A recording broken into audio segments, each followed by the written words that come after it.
Welcome back to Fulcrum. Mike here, just finishing off a cup of tea and this book I promised I'd review. Can't say the review is going to be great, but the book certainly is. The book is called Spark, The Revolutionary New Science of Exercise in the Brain. Supercharge your mental circuits to beat stress, sharpen your thinking, lift your mood, boost your memory, and much more. Well, a lot of the claims in the book tend to be the latest research and new studies. Some of the studies actually go back quite a ways, but never really hit the press because the companies that were actually setting these studies up weren't getting the results they were looking for.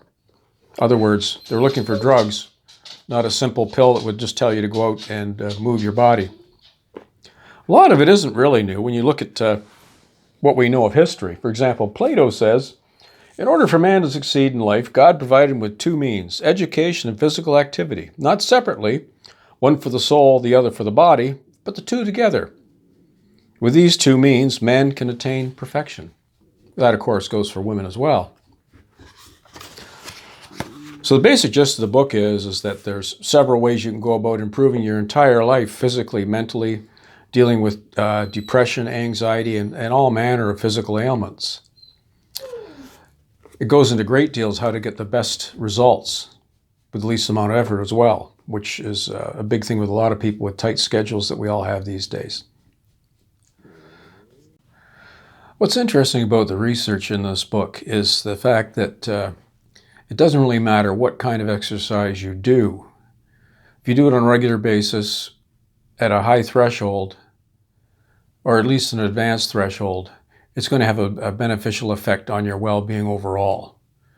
Your mood, your blood pressure, your appetite, everything, even the clarity of your thinking. But what is really interesting you think about in terms of one of the major problems of our times, people are overweight and they're also depressed. They found that exercise has a huge bearing on depression.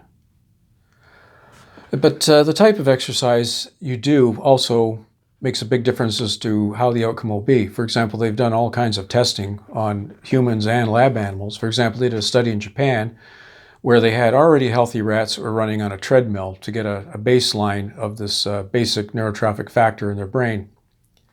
So they tried different kinds of exercise. And the ones that were on the treadmill on a regular basis didn't have much change in their baseline because they're already healthy rats.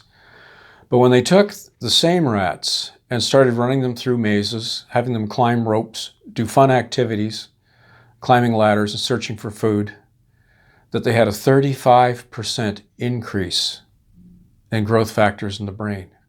In fact, there was actually growth in the brain itself. Further studies along these lines have shown the same effect in sufferers of dementia and Alzheimer's, which hopefully will add to more research and prevention on that end.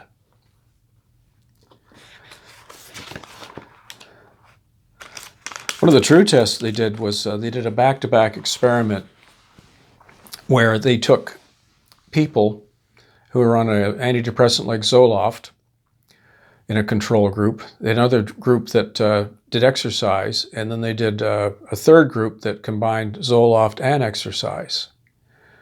They ran the exercise well over 3 months, I believe, and the outcome was that exercise was at least as good as being treated with major antidepressives like Zoloft.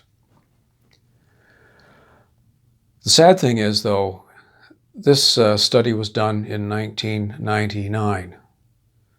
But because the outcome wasn't exactly what the pharmaceutical companies were looking for at the time, it just went on the shelf. It wasn't until researchers like Dr. John Rady, who wrote this book, started digging into these research studies and data going back, some of them back to the 1970s, that found the same correlation, that regular exercise at a higher level of activity is going to bring good results. The more complex that activity involving major muscle groups, where you're going to be a combination of running, climbing, jogging, walking, activities that include balance like cycling, rollerblading, Anything that would involve all these motor skills plus balance would give you the best bang for your buck of all. But I guess the problem is you can't very well go to the drugstore and say, I would like I'd like to pick up my prescription. I need a half hour of exercise every day to get my heart rate up and get out and breathe deeply. That wouldn't happen. They'd all be out of business in no time. Now, that's not to say that physical exercise is a cure for everything, but it's a start.